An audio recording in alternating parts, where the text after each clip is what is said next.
নির্বাচনী ঘোষণা তাড়াতাড়ি হওয়া উচিত বলে মন্তব্য করেছেন বিএনপির মহাসচিব মির্জা ফখরুল ইসলাম আলমগীর। আগারগাঁও বিআইসিসিতে শ্বেতপত্র প্রণয়ন কমিটির সিম্পোজিয়াম অর্থনৈতিক ব্যবস্থাপনা, সংস্কার ও জাতীয় বাজেট নিয়ে এক আলোচনা সভায় তিনি এই মন্তব্য করেন। বলেন, ঋণ খেলাপিরা যেন মনোনয়ন না পায় সেই ব্যাপারে চেষ্টা করা হবে। অনুষ্ঠানে অবিবেচকভাবে পণ্যে ভ্যাট বৃদ্ধি করা হয়েছে বলে মন্তব্য করেন সিপিডির সম্মানিত ফেলো ও শ্বেতপত্র প্রণয়ন কমিটির প্রধান ডক্টর দেবপ্রিয় ভট্টাচার্য। আরও জানাচ্ছেন জাহিদ আহমেদ বাবু। কেমন হবে আগামীর বাংলাদেশ, সে লক্ষ্যে আয়োজন করা হলো অর্থনৈতিক ব্যবস্থাপনা, সংস্কার ও জাতীয় বাজেট শীর্ষক সিম্পোজিয়াম। রাজধানী চীনমৈত্রী সম্মেলন কেন্দ্রে আয়োজিত অনুষ্ঠানে দেশের খ্যাতিমান অর্থনীতিবিদ ডক্টর দেবপ্রিয় ভট্টাচার্য কথা বলেন চলমান সংকটময় অর্থনীতিতে নতুন করে ভ্যাট আরোপ প্রসঙ্গে। যে বাংলাদেশে যদি শ্রমের মান, শ্রমের অধিকার যদি নিশ্চিত না হয়, তো আগামী দিনে ইউরোপিয়ান ইউনিয়নের বাজার পাওয়া আমাদের জন্য কষ্টকর হবে। বিগত 16 বছরে জবাবদিহিতা না থাকায় সমস্যাগুলো ঘনীভূত হয়েছে বলে মন্তব্য করেন বিশিষ্ট অর্থনীতিবিদ Rehman Sobhan. Even though there has been in absolute terms a very large increase in revenue mobilization, its actual relative growth has been weak. Similarly, problems relating to private investment in FDI, the whole issue of one-stop prices, one-stop solutions, this is an old problem. Devapriya has been এ সময় BNP মহাসচিব মির্জা ফখরুল ইসলাম আলমগীর কথা বলেন জাতীয় নির্বাচন দ্রুত সম্পন্ন করার প্রসঙ্গে। নির্বাচনের ঘোষণা তাড়াতাড়ি হওয়া উচিত, কারণ আমাদের অভিজ্ঞতা আমরা দেখেছি যে নির্বাচনটা দরকার এই জন্যই যে নির্বাচনের মধ্য দিয়ে আমরা জনগণের কাছে যেতে পারবো, জনগণকে সম্পৃক্ত করতে পারবো এবং জনগণের মধ্য দিয়ে একটা পার্লামেন্ট আমরা নিয়ে আসতে পারবো, যে পার্লামেন্টে আমরা এই সমস্যাগুলো আলোচনা করে আমরা একটা জায়গায় আসতে পারবো। ঋণ খেলাপি যাতে মনোনয়ন না পায় সেই ব্যাপারে দলের পক্ষ থেকে চেষ্টা করা হবে বলে জানান তিনি। অবশ্যই আমরা ডিফল্টারদেরকে যেন নমিনেশন না পায় তার জন্য আমরা চেষ্টা করব, অত্যন্ত সচেতনভাবে চেষ্টা করব। বিএনপি ক্ষমতায় গেলে অতীতের অভিজ্ঞতাকে কাজে লাগিয়ে একটি সুখী সমৃদ্ধ দেশ গড়ে তোলার প্রত্যয়ও ব্যক্ত করেন মির্জা ফখরুল ইসলাম আলমগীর। মানুষ একটা পরিবর্তন চায়, সেই পরিবর্তনটাতে তারা বাংলাদেশকে একটা সত্যিকার একটা সুখী, একটা সমৃদ্ধ বাংলাদেশ হিসেবে দেখতে চায়। জাহিদ আহমেদ বাবু, মাই টিভি, ঢাকা। স্বাস্থ্য ও পরিবার কল্যাণ মন্ত্রণালয়ের উপদেষ্টা নূরজাহান বেগম বলেছেন, প্রধান উপদেষ্টার ঘোষিত রোডম্যাপ অনুযায়ী জাতীয় নির্বাচন অনুষ্ঠিত হবে। তবে জনগণ আরও সংস্কার চাইলে নির্বাচন বিলম্বিত হতে পারে। আর উপদেষ্টা ডক্টর মোহাম্মদ ফাজুল কবির খান বলেছেন, বিগত সরকারের আমলে অনুষ্ঠিত 3 নির্বাচনে মানুষ যে ভোটাধিকার হারিয়েছিল তা ফিরিয়ে দিতে কাজ করছে অন্তর্বর্তী সরকার। রাজধানীর বাইরে আলাদা অনুষ্ঠানে তারা এসব কথা বলেন। সাইদুর রহমান আবিরের report. Sylhet MAG Osmani medical college হাসপাতালের কনফারেন্স রুমে শিক্ষকদের সাথে মতবিনিময় সভায় অংশ নেন স্বাস্থ্য ও পরিবার কল্যাণ মন্ত্রণালয়ের উপদেষ্টা নূরজাহান বেগম। সংস্কার কমিশনের রিপোর্ট হাতে পেলেই অগ্রাধিকার ভিত্তিতে স্বাস্থ্য খাত সংস্কারের উদ্যোগ নেওয়া হবে বলে জানান তিনি। ডাক্তারখানায় ডাক্তার, যে ডাক্তার না কিন্তু সে হয়তো ডাক্তারের সাথে কোনো সময় ছিল কম্পাউন্ডার, সে ডাক্তারই হচ্ছে। কাজে তাকে আমার আসল ডাক্তারের, আমার রিয়েল ডাক্তারের বদনামটা হয়ে যাচ্ছে। তো আমি আমার রিয়েল ডাক্তারের বদনামটা কেন হতে দিব? কাজে এখান থেকেই বিএমসি বারবার করে বলেছি, এদেরকে ধরো, যারা এই সমস্ত কাজগুলো করছে লাইসেন্সটা দেখো, নবায়ন করতে বলো। যার লাইসেন্স ঠিক থাকবে না তার জন্য তোমার নিয়ম মোতাবেক ব্যবস্থা না। ভোলার মনপুরা উপজেলার কলাতলী ইউনিয়নের ঢালচর লঞ্চঘাট উদ্বোধন করেন নৌ পরিবহন ও শ্রম ও কর্মসংস্থান মন্ত্রণালয়ের উপদেষ্টা ব্রিগেডিয়ার জেনারেল অবসরপ্রাপ্ত ডক্টর এম সাখাওয়াত হোসেন। এ সময় তিনি বলেন, বিগত সরকারের সময় যারা ছিল তারা বড় বড় প্রজেক্টের আড়ালে অর্থ লুটপাট করেছে বলেও মন্তব্য করেন তিনি। আমাদের মনপুরা, ভোলা এবং বরিশালের কিছু অঞ্চলে নতুনভাবে ঘাট তৈরি হচ্ছে। এই জায়গাগুলো দেখতে আমি আসছি, খুব তাড়াতাড়ি কাজ শুরু হয়ে যাবে। সেখানে যাত্রী ছাউনি হবে, সুন্দর যাত্রীদের বসার জায়গা এবং ঘাট পুরো হবে। তারপরে গভর্নমেন্ট অফ বাংলাদেশেরও নেওয়া বেশ কয়েকটি ঘাট তৈরি হচ্ছে, সেগুলো ইনশাল্লাহ এবছরের শেষের দিকে বা আগামী বছর প্রথম দিকে এগুলো যাত্রী চলাচলের জন্য উপযোগী হবে। এদিকে চট্টগ্রামের পতেঙ্গায় এক অনুষ্ঠানে প্রধান অতিথি হিসেবে অংশ নেন সড়ক পরিবহন ও সেতু মন্ত্রণালয় এবং রেল মন্ত্রণালয়ের উপদেষ্টা ডক্টর মোহাম্মদ ফাউজুল কবির খান। এ সময় তিনি বলেন, বিগত সরকারের আমলে অনুষ্ঠিত 3 নির্বাচনে মানুষ তাদের ভোটাধিকার হারিয়েছিল। Background program for this app. He did that, and he said, "But this is not the most efficient way of doing it. The more efficient way of doing it is this." And then they recruited this not so good student of ours, 3 places higher than the place where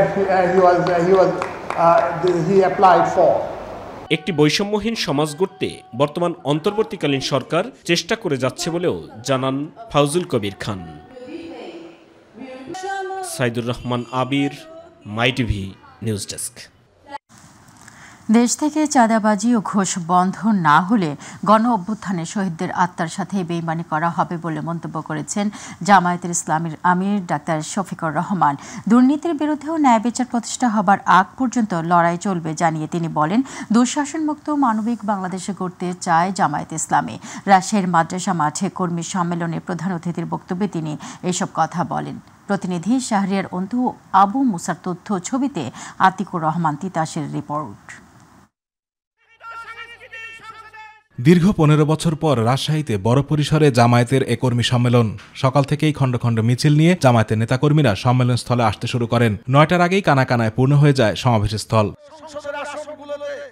সকাল 9টার পর কর্মী সম্মেলনের উদ্বোধন করেন বৈষম্যবিরোধী ছাত্র আন্দোলনের রাজশাহীর শহীদ সাকিব আঞ্জুমের বাবা সাইদুল হক।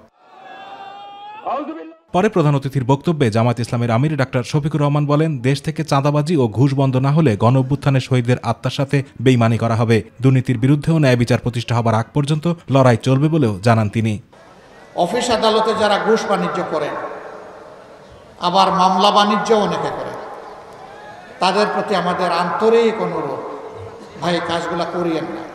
আমাদের শহীদদের আত্মা কষ্ট পাবে। আর আমাদের জীবন্ত সন্তানেরা যারা শহীদ হওয়ার নিয়ত করে গড় থেকে বের হয়ে রাস্তায় সেদিন লাখো লাখো সন্তান, কোটি কোটি সন্তান নেমেছিল, তারা অন্তরে বড় কষ্ট পাবে। তাদেরকে কষ্ট দেবেন না, মেহেরবানি। আমির বলেন, দুঃশাসনমুক্ত মানবিক বাংলাদেশ গড়তে চায় জামায়াত ইসলামী। দেশে আর কোনো ষড়যন্ত্র বাস্তবায়ন করতে দেওয়া হবে না বলেও মন্তব্য করেন ডক্টর শফিকুর রহমান। যতক্ষণ না ইনসাফ এই জমিনে কায়েম হয়, আর ইনসাফ কায়েমের গ্যারান্টি একমাত্র আল কোরআন দিতে পারে, আর কিছুই দিতে পারে।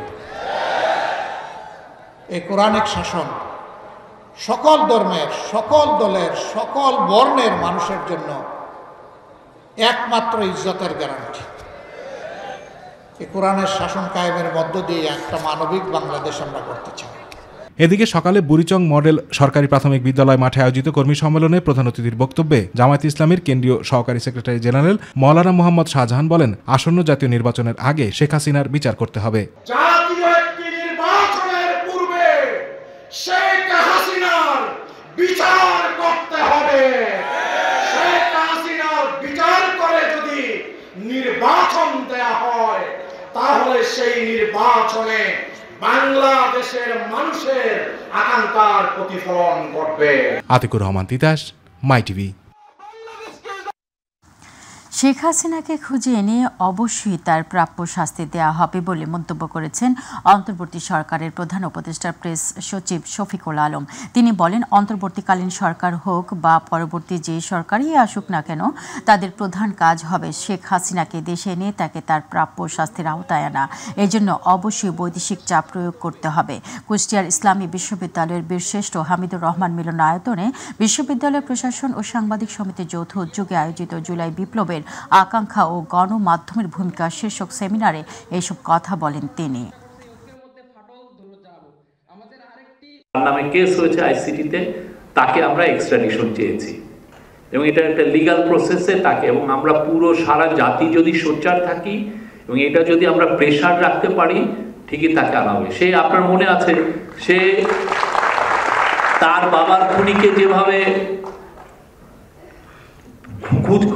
খুঁজে খুঁজে নিয়ে আসছে, ঠিক আমরাও আমাদের যতদিন আমাদের এই গভর্নমেন্ট আছে এবং পরবর্তী গভর্নমেন্ট সবাই মিলে এটা আমাদের একটা 1 নাম্বার দায়িত্ব হবে, তাকে ফিরিয়ে এনে বিচারের সম্মুখীন করা।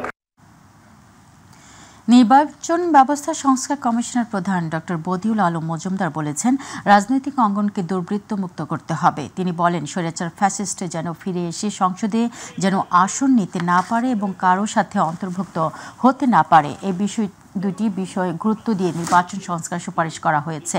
দুপুরে কুমিল্লা বার্ডে ময়নামতি মিলনায়তনে এক সেমিনারের প্রধান অতিথির বক্তব্যে তিনি এইসব কথা বলেন। রাজনৈতিক অঙ্গনকে পরিচ্ছন্ন করতে হবে বলেও মন্তব্য করেন বদিউল আলম মজুমদার। এই যে গণ অভ্যুত্থান হলো, যাতে প্রায় 2000 মানুষের প্রাণহানি ঘটল এবং 25-30 হাজার ব্যক্তি আহত হইল এবং অনেকগুলো ব্যক্তি তাদের চোখ হারিয়েছে, গুরুতরভাবে আহত। তাদের আত্মদান যেন বৃথা না যায় এবং তাদের রক্তের ঋণ শোধ করার জন্যেই আমরা সততার সাথে, নিষ্ঠার সাথে এই কাজটা করেছি। নিষিদ্ধ সংগঠন ছাত্রলীগ কর্তৃক সংগঠিত সন্ত্রাসী কর্মকাণ্ডের যথাযথ বিচার ও ছাত্র জনতার গণ অভ্যুত্থানে ফ্যাসিবাদের দোসর হিসেবে ভূমিকা পালনকারীদের তদন্ত সাপেক্ষে উপযুক্ত ব্যবস্থা গ্রহণের দাবিতে মার্চ ফর জাস্টিস পদযাত্রা কর্মসূচি পালন করেছে ছাত্রদল। দুপুরে সোহরাওয়ার্দী উদ্যান থেকে ছাত্রদলের আয়োজনে মার্চ ফর জাস্টিস পদযাত্রা শুরু হয়ে কর্মসূচি শেষ হয়ে কেন্দ্রীয় শহীদ মিনারে। এই সময় ছাত্রলীগ কর্তৃক সংগঠিত সকল সন্ত্রাসী কর্মকাণ্ডের যথাযথ বিচার ও সন্ত্রাসীদের সাজা নিশ্চিত করার দাবি জানান পদযাত্রায় অংশ নেওয়া নেতাকর্মীরা। আরও জানাচ্ছেন নুসরাত শারমিন। ফ্যাসিস্ট শেখ হাসিনার শাসনামলে শিক্ষা প্রতিষ্ঠানসমূহের সন্ত্রাসী সংগঠন ছাত্রলীগ কর্তৃক সংগঠিত সকল সন্ত্রাসী কর্মকাণ্ডের যথাযথ বিচার ও সন্ত্রাসীদের সাজা নিশ্চিত করার দাবিতে এবং জুলাই আগস্টের ছাত্র জনতার গণ অভ্যুত্থানে ফ্যাসিবাদের দোসর হিসেবে ভূমিকা পালনকারীদের তদন্ত সাপেক্ষে উপযুক্ত ব্যবস্থা গ্রহণের দাবিতে মার্চ ফর জাস্টিস কর্মসূচি পালন করেছে বাংলাদেশ জাতীয়তাবাদী ছাত্রদল। কর্মসূচিকে সামনে রেখে শনিবার দুপুর থেকে ইঞ্জিনিয়ার্স ইনস্টিটিউটে জড়ো হতে থাকেন ছাত্রদলের মহানগর, বিশ্ববিদ্যালয়, কলেজ ও থানার ছাত্র নেতাকর্মীরা। ফ্যাসিস্ট বিরোধী স্লোগান দিয়ে কেন্দ্রীয় শহীদ মিনার অভিমুখে পদযাত্রা করতে থাকেন তারা। হাজারো ছাত্রদের পদচারণায় মুখরিত হয়ে ওঠে কেন্দ্রীয় শহীদ মিনার। সমাবেশে ছাত্র নেতারা বলেন, আওয়ামী দোসরদের নির্মূল করা না গেলে জুলাই অভ্যুত্থানের স্পিরিট নষ্ট হয়ে যাবে। এ সময় বিভিন্ন শিক্ষা প্রতিষ্ঠানে ছাত্রলীগের তদন্ত প্রতিবেদন প্রকাশ ও জড়িতদের ছাত্রত্ব বাতিল করতে হবে উল্লেখ করে কেন্দ্রীয় ছাত্রদলের সিনিয়র নেতারা বলেন, জুলাই আগস্টকে যারা কুক্ষিগত করেছে তাদের বিরুদ্ধে লড়াই চালিয়ে যেতে হবে।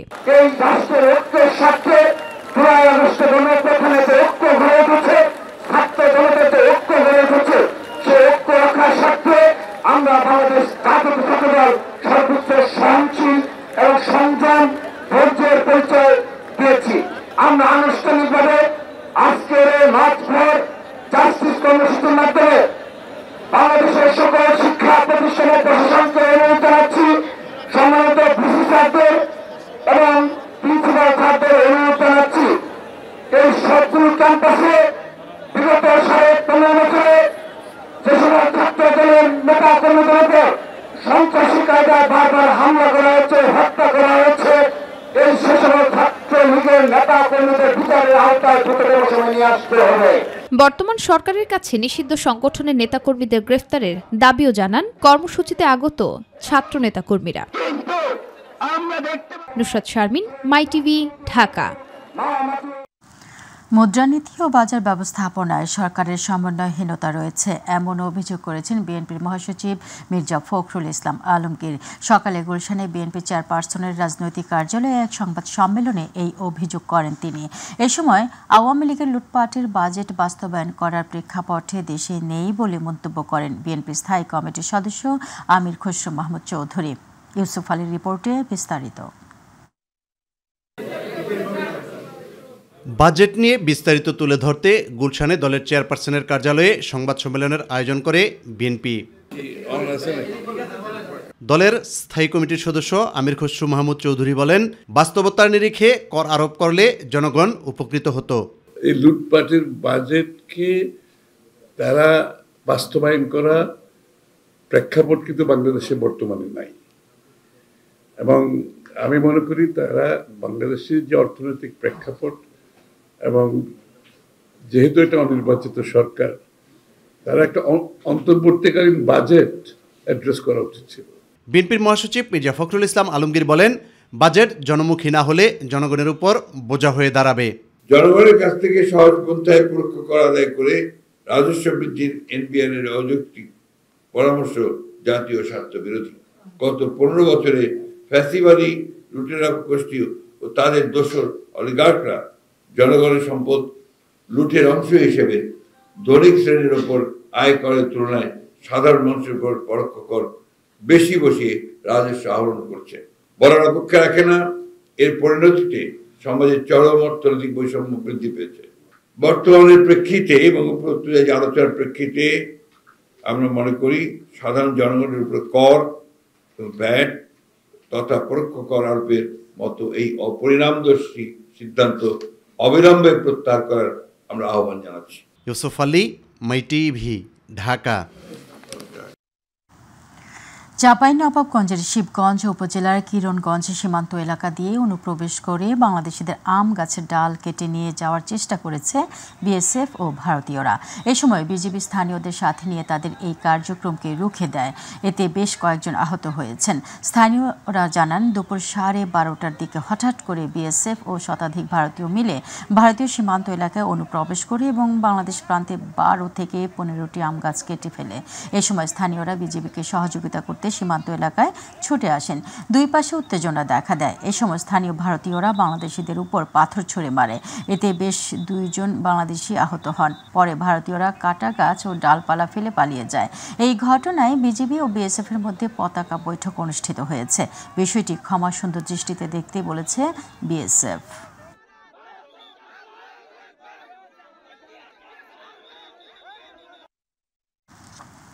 এবারে মাই টিভি বিশেষ।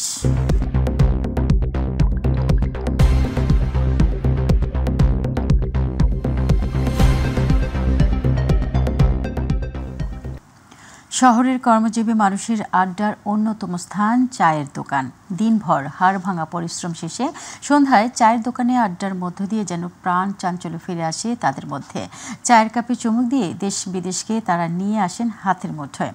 আড্ডায় উঠে আসে দেশ, রাজনীতি, খেলাধুলা, বিনোদন সহ দেশ বিদেশের জানা অজানা নানা তথ্য। তৃণমূলের এই মানুষগুলোর কথা শুনলে মনে হয় সকল বিষয়ে পারদর্শী তারা। চায়ের আড্ডায় তৃণমূল মানুষের ভাবনা নিয়ে দেখুন রাকিব হাসানের একটি বিশেষ রিপোর্ট। ক্যামেরায় ছিলেন রফিকুল ইসলাম। রাস্তার পাশে টং দোকান, সামনে পাতানো বেঞ্চ, কেটলিতে ফুটছে লিকার, আদা লেবুর রং চা কিংবা বেকারির বিস্কুট বা রুটি। চিরায়ত এই চিত্র গ্রাম কিংবা শহরের অলিগলিতে। সন্ধ্যা নামতেই চায়ের এই দোকানগুলো মুখরিত হয়ে ওঠে আড্ডায়। দেশ, রাজনীতি, খেলাধুলা, বিনোদন কিংবা বিশ্ব কিনেই এই আড্ডার বিষয়বস্তুতে। দর্শক, আজ আমরা এমন এক আড্ডায় অংশ নিব। দেশ এবং দেশের ভবিষ্যৎ নিয়ে কি ভাবছেন সাধারণ মানুষগুলো তা জানার চেষ্টা করব। কেমন আছেন আপনারা সবাই? কেমন বাংলাদেশ আসলে দেখতে চান? আমরা তো সৌন্দর্য বাংলাদেশ দেখতে চাই, কারণ এই দেশে সন্ত্রাস থাকবে না কিংবা কেউ চাঁদাবাজ থাকবে না, ঠিক আছে, আমাদের শান্তি শৃঙ্খলা থাকতে পারি এবং কি মাদকটাই বেশি ধরা হয়ে গেছে এই দেশে, ঠিক আছে, সেটাতে আমরা দূরত্ব থাকি। কেমন বাংলাদেশ দেখতে চান? আমরা এই দেশ চাইতেছি সুন্দর বাংলাদেশ, যেরকম এই দেশকে সরসীনভাবে যেরকম চালাইতে পারে, দেশের যেরকম ক্ষতি যেরকম না হচ্ছে, এরকম একটা আমরা সৌন্দর্য একটা বাংলাদেশ চাইতে আছি। অনেক ধন্যবাদ আপনাকে। যে আসলে 2024 সালে ছাত্র জনতার গণ অভ্যুত্থানের মধ্য দিয়ে একটি অন্তর্বর্তীকালীন সরকার গঠিত হয়েছে। যে সরকার এই দেশ বেশ কিছু সংস্কারের উদ্যোগ নিয়েছে, পাশাপাশি বেশ কিছু রাজনৈতিক দল কিন্তু আবার নির্বাচনের জন্য মরিয়া হয়ে উঠছে। আসলে সংস্কার না নির্বাচন, কি চান আপনারা? আপনাদের কাছ থেকে জানতে চাই, কি চান আপনারা? নির্বাচন চাই, নির্বাচন। এই দেশের শান্তির জন্য এই সরকারের অধীনে নির্বাচন চাই। নির্বাচন করলেই সংস্কার, নির্বাচন ছাড়া তো সংস্কার হয় না দেশ। নির্বাচন নিয়ে তাদের ভাবনা কি আর কেমন নির্বাচন দেখতে চান তারা, চলুন জেনে নেই। আমরা খুব সুষ্ঠু নির্বাচন চাচ্ছি, যেন সবাই যায়া ভোটগুলা তাদের সঠিক মতো ভোটগুলা দিতে পারে, কোনো হানাহানির জন্য না হয়। নির্বাচন চাই যে লেভেল ফিল থাকে, সকল দল যেন অংশগ্রহণ করে সুন্দরভাবে নির্বাচনটা হয়। সংস্কার বলতে আসলে কি বুঝেন খেটে খাওয়া এই মানুষগুলো? সত্যিকার অর্থে সংস্কার হওয়া উচিত কোথায়, চলুন জেনে নেই। জিনিসের অনেক মূল্য, এর দাম কমন চাই। সব জিনিসের দাম বেশি, দেশের চাঁদাবাজ বেশি, সন্ত্রাস বেশি, সব জায়গায় দুর্নীতি। এগুলো আগে ঠিক হইব, তারপর দেশ নির্বাচন হবে। সকাল থেকে রাত অবধি চলে এই আড্ডা। স্থান, কাল ও পরিস্থিতি ভেদে শুধু পাল্টায় মানুষগুলো। আড্ডার বিষয়বস্তু কখনো কখনো দেশের গণ্ডি পেরিয়ে চলে যায় বিদেশের গণ্ডিতে। সাধারণ মানুষগুলোর এই মতামতই কখনো কখনো হয়ে ওঠে অমূল্য। দর্শক, আজ এ পর্যন্তই। আগামী পর্বে আবারও দেখা হবে নতুন কোনো স্থানে, নতুন কোনো বিষয়বস্তু নিয়ে। তেজগাঁও ৭ রাস্তা থেকে রাকিব হাসান, মাই টিভি, ঢাকা। জুলাই ঘোষণাপত্র নিয়ে গত বৃহস্পতিবার অনুষ্ঠিত সর্বদলীয় সংলাপের পরবর্তী কর্মপন্থা হিসেবে গণ অভ্যুত্থানে অংশ নেওয়া রাজনৈতিক দল সহ সব অংশীজন থেকে অভিমত নেওয়া হচ্ছে। শনিবার প্রধান উপদেষ্টার প্রেস উইং থেকে তথ্য জানানো হয়েছে। এই অভিমতগুলো পর্যালোচনা করে একটি সংশোধিত ও সর্বজনগ্রাহ্য ঘোষণাপত্র প্রস্তুত করা হবে এবং জনগণের উপস্থিতিতে তা অবিলম্বে ঘোষণা করা হবে। এছাড়া উপদেষ্টার প্রেস উইং আরও জানায়, পুলিশের তদন্তে জানা গেছে গত ৪ আগস্টের পর সারা দেশে ৪০টি মাজারে ৪৪ বার হামলা চালানো হয়েছে। গত ৪ আগস্টের পর সারা দেশের মাজারে হামলার বিষয়ে পুলিশের প্রতিবেদনে এসব তথ্য উঠে এসেছে বলে জানিয়েছে প্রধান উপদেষ্টা প্রেস উইং। ৪৪টি হামলার ঘটনার সবকটিতেই আইনগত ব্যবস্থা নেওয়া হয়েছে। তত্ত্বাবধায়ক সরকার ব্যবস্থা প্রবর্তন করে আনা সংবিধানের 'ত্রয়োদশ সংশোধনী বাতিলের রায় রিভিউ চেয়ে করা আবেদন রোববার সুপ্রিম কোর্টের আপিল বিভাগের শুনানির কার্যতালিকায় রয়েছে।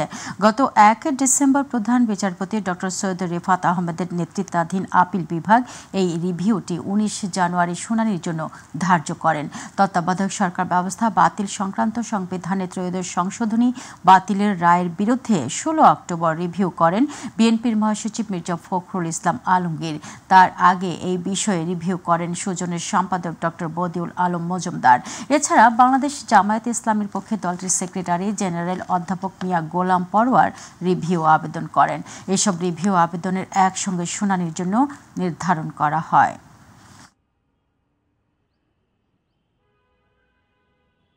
প্রসঙ্গ অর্থ বাণিজ্য। বরিশাল জেলা শিল্পকলা একাডেমি মিলনায়তনে দিনব্যাপী largest banking network business conference শীর্ষক অনুষ্ঠানের আয়োজন করে ১৪০০রও বেশি শাখা উপশাখা নিয়ে দেশের বৃহত্তম ব্যাংক আইএফআইসি। বরিশাল এবং ফরিদপুর জোনের ১৬টি শাখা এবং ৯৬টি উপশাখার ৩.৫ শতাধিক কর্মীদের নিয়ে আয়োজন করা হয় দিনব্যাপী এই বিজনেস কনফারেন্স। আইএফআইসি ব্যাংকের চেয়ারম্যান জনাব মোহাম্মদ মেহমুদ হোসেন, পরিচালক তাদুল ইসলাম আমানত সংগ্রহ, লোন প্রদান ও রিকভারিতে সাফল্য অর্জনে উল্লেখযোগ্য ভূমিকা রাখার স্বীকৃতিস্বরূপ সংশ্লিষ্ট কর্মীদের সম্মাননা স্মারক প্রদান করেন। আরও উপস্থিত ছিলেন ব্যাংকের ব্যবস্থাপনা পরিচালক সৈয়দ মনসুর মুস্তফা, উপব্যবস্থাপনা পরিচালক জনাব Mohammad Rafiqul Islam, head of operations জনাব Helal Ahmed, chief financial officer জনাব দিলীপ কুমার মণ্ডল ও ঊর্ধ্বতন কর্মকর্তাবৃন্দ।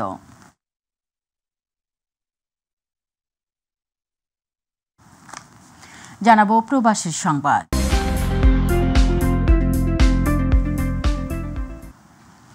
মালয়েশিয়ায় অভিবাসন সংক্রান্ত বিভিন্ন অপরাধের অভিযোগে ৭৬ বাংলাদেশি সহ ১২১ জন বিদেশিকে আটক করেছে দেশটির আইনশৃঙ্খলা বাহিনী। মালয়েশিয়ার প্রতিনিধি আশরাফুল মামুন জানান, দেশটির পাহাড়ি এলাকা ক্যামেরন হাইল্যান্ডসে টানা ২ দিন ধরে চলা যৌথ অভিযানে তাদের আটক করা হয়। স্থানীয় সময় শুক্রবার দেশটির জাতীয় নিরাপত্তা পরিষদের এক বিবৃতিতে এই তথ্য জানানো হয়। আটককৃতদের মধ্যে ৭৬ জন বাংলাদেশি, ২২ জন ইন্দোনেশিয়ান, ১৪ জন মিয়ানমারি, ৪ জন পাকিস্তানি, ২ জন করে ভারতীয় ও নেপালি এবং ১ জন ভিয়েতনামি রয়েছে। ক্যামেরন হাইল্যান্ডসে জেলা পুলিশের প্রধান অতিরিক্ত পুলিশ সুপারিনটেন্ডেন্ট আজরি রামলি এক সংবাদ বিজ্ঞপ্তিতে জানান, পাহাড়ি পর্যটন ক্যামেরন হাইল্যান্ডসে বিদেশিদের অপরাধের ঘটনা বেড়ে যাওয়ায় ও অপরাধীদের নির্মূল করতে মালয়েশিয়ার বিভিন্ন আইনশৃঙ্খলা রক্ষাকারী বাহিনীর সমন্বয়ে এই অভিযান চালানো হয়েছে। অভিযানে ৫৬টি প্রতিষ্ঠানে তল্লাশি চালিয়ে ৬৮৬ জন স্থানীয় এবং ২০৯০ জন বিদেশিকে জিজ্ঞাসাবাদ করা হয়েছে।